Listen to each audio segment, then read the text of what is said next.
पता है, कल शाम को मैं अपनी गर्लफ्रेंड के साथ कॉफी शॉप में था। Don't be cheap and I wonder तुम्हारी कोई गर्लफ्रेंड भी है। जिनकी गर्लफ्रेंड नहीं होती वो क्या झूठ भी नहीं बोल सकते? मतलब गर्लफ्रेंड नहीं थी? लेकिन मेरी पूरी बात झूठी नहीं थी, सिर्फ गर्लफ्रेंड वाला पार्ट झूठा था। फिर तो तुम्हें कॉफी के बारे में काफी कुछ पता होगा। मैं कॉफी शॉप में कॉफी पीने जाता हूँ, वहाँ जॉब नहीं करता।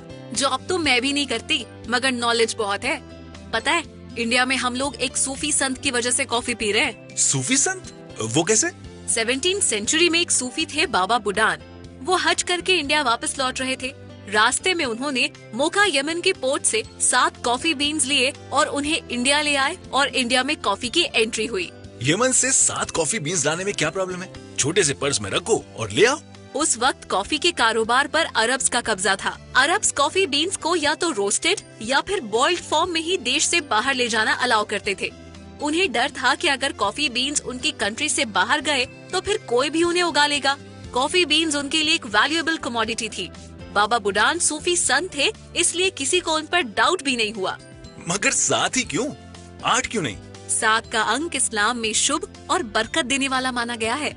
आज हम मजाक में इसे स्मगलिंग कह रहे हैं, मगर उस वक्त इसे बड़ा पवित्र काम माना गया था, जिसने लोगों की किस्मत बना दी। 7 कॉफी बीन्स ने किस्मत बना दी। इन 7 बीजों की बरकत नजर आई जब इन्हें कर्नाटका के चिकमंगलूर जिले में प्लांट किया गया।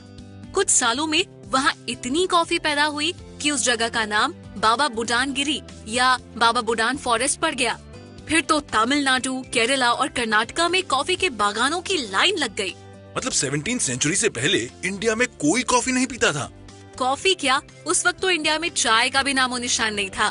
Don't tell me that. India में टी का लार्ज स्केल प्रोडक्शन 1820 के आसपास शुरू हुआ है।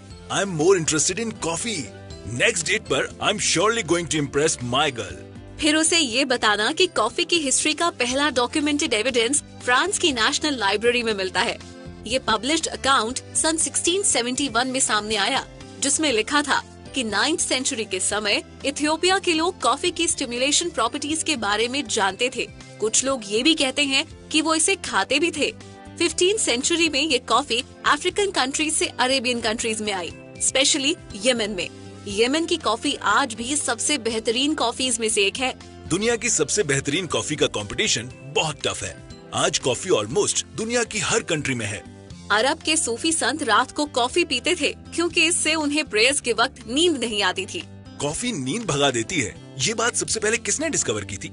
9th सेंचुरी में इथियोपिया में रहने वाले काल्दी नाम के माली ने पहली बार डिस्कवर किया कि कॉफी बीन्स को खाकर उनकी बकरियां एनर्जेटिक हो जाती हैं। कॉफी को सबसे पहले बकरियों ने डिस्कवर किया? ऐसा कुछ लोग कहते हैं। ह्यूमंस को कॉफी से कोई फायदा है, ये पहली बार मोका यमन में देखा गया। कैसे? यहाँ उमर नाम के हकीम थे जो कुछ मरीजों को कॉफी पिलाते थे और मरीजों को फायदा होता था। ब्रिलियंट! डॉक्टर पेशेंट्स को कॉफी ऑफर करते थे। ऐसी क्लिनिक में मैं तो रोज जाऊंगा। कॉफी वर्ड का ओरिजिन हुआ था अरबिक वर्ड कावा से, जिसका मतलब शायद वाइन होता है। और अब देखो, इस कहवे या कॉफी का जादू इंडिया में सर चढ़ के बोल रहा है। माना जाता है कि इंडिया का सबसे पहला कॉफी शॉप कोलकाता में खोला गया था, वो भी प्लासी की बैटल के बाद। ओह! अच्छा, तुम्हें मालूम है शुरुआत में इंडिया में लोग कॉफी में शक्कर नहीं, हनी मिलाते थे। तब तो एक बात मैं भी बता दूं, 17वीं और 18वीं सदी में इंडिया में अच्छी कॉफी की पहचान दूध से होती थी। दूध से पहचान होती थी? क्या मतलब? इसे डिग्री कॉफी कहते थे। कॉफी तो इसमें कोई भी चल जाती थी, मगर जो दूध मिलाया जाता था वो लैक्टोमीटर पर एकदम प्योर डिग्री का होता था।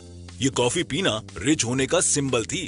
1670 के बाद तो इंडिया में कॉफी बागान अमीर होने का सिंबल बन गए थे। मेरे पास 5 कॉफी के 5 बागान हैं। क्या है तुम्हारे पास? मेरे पास 2 बाल्टी भर के कॉफी रस्ट है। Coffee rust? ये क्या भला है? 1870 में कॉफी के बागानों में फंगस फैल गई, जिसने बागानों को बर्बाद कर दिया। उसके बाद सन 1915 में इंडिया का coffee research centre Chikmagalur district में शुरू किया गया। कॉफी ने एक बार फिर से बाउंस बैक किया 1940 में, जब south Indian filter coffee develop हुई। ये उसी अमीरों वाली कॉफी जैसी थी, मगर इसमें थोड़ा फर्क था। इसमें 70 से 80% रोस्टेड कॉफी बीन्स और 20 से 30% चिकरी थी। इस नए कॉफी ब्लेंड ने इंडिया में कॉफी को नई लीज ऑफ लाइफ दे दी। मतलब कॉफी एक बार फिर से चाय के साथ रेस में वापस आ गई। यस, इंडियन कॉफी के बागानों ने 1970 आते आते एक इंडस्ट्री खड़ी कर दी और उसके बाद इंडियन फिल्टर कॉफी पीना साउथ इंडियन लोगों के लिए डेली रूटीन बन गया। करेक्ट। 1936 में इंडिया में मुंबई में इंडियन कॉफी हाउस के रेस्टोरेंट चेन का पहला कॉफी हाउस खुला और फिर केरला और कोलकाता में भी इसकी ब्रांचेस आई। रियली? 1942 में इंडिया के सारे छोटे बड़े कॉफी मैन्युफैक्चरर्स को एक साथ लेकर एक बॉडी बनाई गई, कॉफी बोर्ड ऑफ इंडिया, जो कॉफी के डेवलपमेंट के लिए काफी काम कर रहे हैं। इंटरेस्टिंग। किस तरह का डेवलपमेंट? सोचो, अकेले इंडिया में 1,71,000 से ज्यादा कॉफी के बागान हैं, जिनमें 9 लाख एकड़ से ज्यादा जमीन पर कॉफी की पैदावार होती है।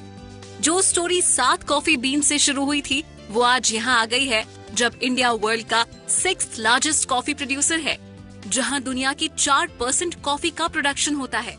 तो क्या हुआ? सारे वर्ल्ड में एक साल के अंदर लोग तकरीबन 4 बिलियन कप कॉफी पी जाते हैं, और इन 4 बिलियन कप्स में से 2 कप हम दोनों अभी पीने वाले हैं। So it's time to take your leave. So have a nice time and have a nice cup of coffee.